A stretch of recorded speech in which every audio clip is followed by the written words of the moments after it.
धर्म चक्र में स्वागत है आपका। आपके साथ मैं हूं कुमकुम। हम अपने इस प्रोग्राम के जरिए आपको बताएंगे कब और क्यों नहीं कटवाने चाहिए बाल, दाढ़ी, नाखून। हम ये भी बताएंगे आपको कि कैसे आप अपने घर के बिल्कुल सटीक जगह पर बाथरूम बनाकर इसका फायदा उठा सकते हैं। इसके अलावा दर्शन कराएंगे आपको मां उग्रदाता स्थान की। तो चलिए शुरू करते हैं आज का हमारा धर्म चक्र।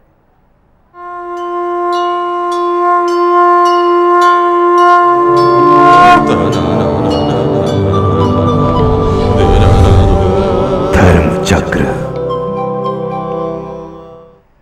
हमारे यहाँ रोजमर्रा के कार्यों से जुड़ी भी अनेक परंपराएं हैं, जैसे स्नान के बाद ही पूजा करना, खाने के पहले नहाना, गायरस को चावल ना देना। इसी तरह खास दिनों और वार को मंगलवार को बाल नहीं कटवाने चाहिए, ये भी माना जाता है। बेहद महत्वपूर्ण ये दिन होता है और अनिवार्य परंपराओं और नियम के हिसाब से जानिए आज के दिन का क्या होता है महत्व पंडित वैभवनाथ शर्मा से, और वो बताएंगे आपको कब और क्यों नहीं कटवाने चाहिए बाल, दाढ़ी और नाखून। नमस्कार, मैं हूं वैभवनाथ शर्मा और आप देख रहे हैं धर्म चक्र। आज के एपिसोड में हम लोग बहुत आवश्यक बात करने वाले हैं और ये जानकारी हर व्यक्ति के लिए बहुत ज़रूरी है, चाहे वो स्त्री हो या पुरुष हो।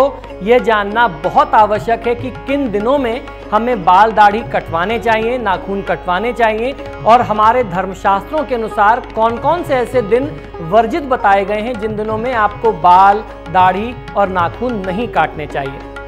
हमारे दैनिक जीवन से जुड़ी हुई कई ऐसी बातें हैं जिनको कब और कैसे करना है, इसका निर्देश हमारे धर्मशास्त्र हमें देते हैं। आज के समय में बहुत से लोग उनको अंधविश्वास का नाम देते हैं क्योंकि उनका प्रभाव प्रत्यक्ष देखने को नहीं मिलता, लेकिन सच्चाई यही है कि प्राचीन काल में ऋषि मुनियों ने जो परंपराएं बनाई थीं वह अप्रत्यक्ष रूप से इन मान्यताओं का हम पर एक गहरा प्रभाव पड़ता है और यह जो भी मान्यताएं हैं यह पूर्णतः वैज्ञानिक भी हैं। शायद इसीलिए बहुत से लोग आज भी इन परंपराओं को बहुत ज़्यादा महात्म्य देते हैं और उन्हीं के अनुसार अपना आचरण और व्यवहार करते हैं, अपना क्रियाकलाप, अपनी दैनिक दिनचर्या को निर्धारित करते हैं। उन्हीं परंपराओं में से एक है दाढ़ी, बाल और नाखून कटवाने की।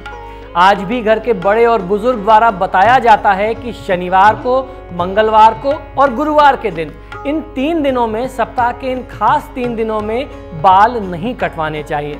ऐसा माना जाता है कि सप्ताह के कुछ ऐसे दिन हैं जब ग्रहों से कुछ विशेष प्रकार की किरणें निकलती हैं या यूं कहा जाए कि उत्सर्जित होती हैं, यानी उस दिन जो है उनके रेडिएशंस जो हैं वो बहुत ज़्यादा होते हैं। ये किरणें हमारे स्वास्थ्य के लिए हानिकारक होती हैं। हमारे शरीर का सबसे महत्वपूर्ण भाग हमारा मस्तिष्क ही होता है। मस्तिष्क सिर में पाया जाता है और सिर का मध्य भाग जो है वह अति संवेदनशील और बहुत ही कोमल होता है, जिसकी सुरक्षा बालों से होती है। और यही कारण है कि प्रकृति ने हमारे सिर को बालों से आच्छादित किया हुआ, यानी एक प्रकार से वो सुरक्षा कवच बनाया हुआ है। यदि शनिवार या मंगलवार और गुरुवार को निकलने वाली विशेष प्रकार की किरणों वाली बात अगर सही है तो उस दिन बालों को कटवाने से इन किरणों का सीधा प्रभाव हमारे सिर पर पड़ेगा। फलस्वरूप हमारा मस्तिष्क भी प्रभावित होगा। इसी वजह से इन दिनों में बालों को न कटवाने की बात कही गई है। शास्त्रों के अनुसार ऐसा माना जाता है कि मंगलवार को बाल कटवाने से हमारी आयु जो है 8 महीने कम हो जाती है। ज्योतिष शास्त्र के अनुसार मंगलवार का जो दिन है वह मंगल ग्रह का दिन होता है। शरीर में मंगल का निवास हमारे रक्त में रहता है और रक्त से बालों की ही उत्पत्ति होती है। इस दिन बाल कटवाने से रक्त विकार होने की संभावना, यानी ब्लड से रिलेटेड प्रॉब्लम्स होने की संभावना ज़्यादा होती है। अगर आप ट्यूसडे को शेविंग करते हैं, हेयर कटिंग कराते हैं या नेल कटिंग करते हैं, यानी बाल कटवाना, दाढ़ी बनवाना और नाखून कटवाना अगर आप मंगलवार को करते हैं तो ये चोट चपेट एक्सीडेंट का कारक बनता है। और ज्योतिष शास्त्र में सीधे तौर पर कहा गया है कि मंगलवार को बाल, दाढ़ी काटने से, बनाने से, नाखून काटने से उस जातक की आयु जो है, एज जो है 8 महीने कम हो जाती है। अब बात आती है गुरुवार की। गुरुवार को क्यों मना किया जाता है, इसके पीछे क्या कारण है, आइए ये भी समझ लेते हैं। गुरुवार धन के कारक देवता बृहस्पति का दिन माना जाता है। बृहस्पति जो हैं संतान और ज्ञान के भी कारक ग्रह हैं। साथ ही साथ कुछ विद्वानों का ये भी मत है कि गुरुवार को देवी लक्ष्मी का भी दिन वो मानते हैं। अतः इस दिन बाल कटवाने से, दाढ़ी कटवाने से, नाखून काटने से धन की कमी के साथ साथ आपके ज्ञान में कमी आती है, जीवन में सुखों में कमी आती है, आपकी संतान को कष्ट मिलता है और ज्ञान क्षीणता की स्थिति जो है उसकी संभावना बनी रहती है। तो इसलिए कहते हैं गुरुवार को बाल दाढ़ी नहीं काटने चाहिए, नाखून नहीं काटने चाहिए, इससे रुपए पैसे का नुकसान, व्यापार में हानि इत्यादि हो सकती है। शनिवार शनि ग्रह का दिन होता है। शनि आयु या मृत्यु को देने वाले ग्रह हैं और शनिदेव का संबंध हमारी त्वचा, उसके साथ साथ स्नायु तंत्र यानी नसों से, हड्डियों से होता है।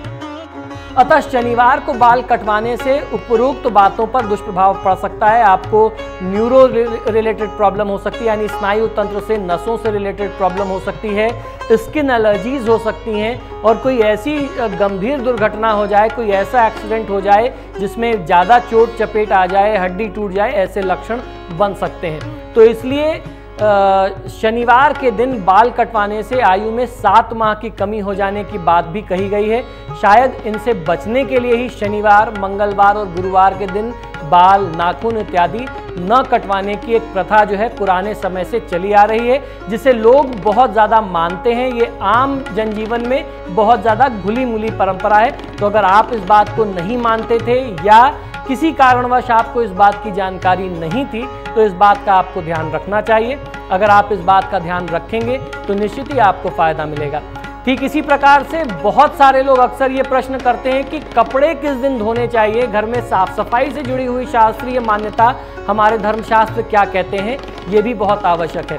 तो ये जो 3 दिन मैंने आपको बताए, खासतौर पर मंगलवार, गुरुवार और शनिवार, कपड़े धोने के लिए भी, गंदे कपड़ों को धोने के लिए भी इन तीनों दिन को बचाना चाहिए।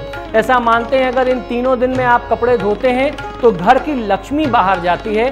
खासतौर पर गुरुवार के दिन के लिए ये कहा जाता है कि उस दिन कपड़े नहीं धोने चाहिए, विशेष तौर पर ध्यान रखना चाहिए। सप्ताह में ये दिन बहुत आवश्यक होता है और गुरुवार के दिन घरों में भी सिर्फ झाड़ू लगानी चाहिए, बहुत रगड़ रगड़ करके, पोछा लगा करके घर की सफाई नहीं करनी चाहिए, इससे धन का नाश होता है। तो इस प्रकार से ये कुछ छोटी छोटी बातें हैं, सामान्य सी बातें हैं, जिसे व्यक्ति यदि अगर अपनी आम दिनचर्या में प्रयोग में लाए तो निश्चित ही बहुत बड़ी बड़ी समस्याओं से हम और आप बच सकते हैं, परिवार की सुरक्षा हो सकती है। इसी शुभकामना के साथ कि मंगल देवता आपका कल्याण करें, शनिदेव की कृपा आप पर बनी रहे, मुझे आज्ञा दीजिए। नमस्कार। फिलहाल रुक रहे हैं छोटे से ब्रेक के बाद आपको बताएंगे वास्तु के हिसाब से आपके घर के किस कोने में होना चाहिए बाथरूम।